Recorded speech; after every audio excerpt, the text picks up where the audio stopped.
Registrar general কার্যালয়, জন্ম ও মৃত্যু নিবন্ধন ও উপজেলা নির্বাহী অফিসার কার্যালয়ের আয়োজনে সাভার উপজেলার তেঁতুলঝোড়া ইউনিয়ন পরিষদ প্রাঙ্গণে মত বিনিময় সভা অনুষ্ঠিত হয়। বিস্তারিত দেখুন জাকিরুল ইসলাম জাকিরের প্রতিবেদনে। এ সময় প্রধান অতিথি হিসেবে উপস্থিত ছিলেন স্থানীয় সরকার বিভাগের সচিব মোহাম্মদ রেজাউল মাকসুদ জাহিদি। আর উপস্থিত ছিলেন সাভার উপজেলা নির্বাহী কর্মকর্তা মোহাম্মদ আবু বকর সরকার, উপজেলা ICT officer Mohammad Jensen Hasan Shaon, ইউনিয়নের সাবেক চেয়ারম্যান জামাল উদ্দিন সরকার, তেঁতুলঝাড়া ইউনিয়নের ভারপ্রাপ্ত চেয়ারম্যান আলমাস উদ্দিন, ইউনিয়ন বিএনপির সভাপতি মহিউদ্দিন, তেঁতুলঝোড়া ইউনিয়ন বিএনপির সাধারণ সম্পাদক মোহাম্মদ আব্দুল আজিজ, তেঁতুলঝোড়া ইউনিয়ন পরিষদের আগামীর চেয়ারম্যান পদপ্রার্থী ইয়ার মোহাম্মদ ইয়াসিন সরকার শাওন সহ প্রায় 4 শতাধিক স্থানীয় ব্যক্তিবর্গ।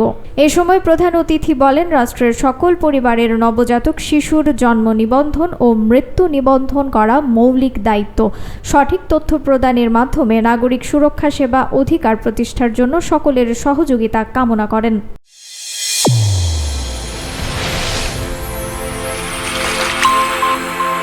চ্যানেল A1 হৃদয়ের স্পন্দন।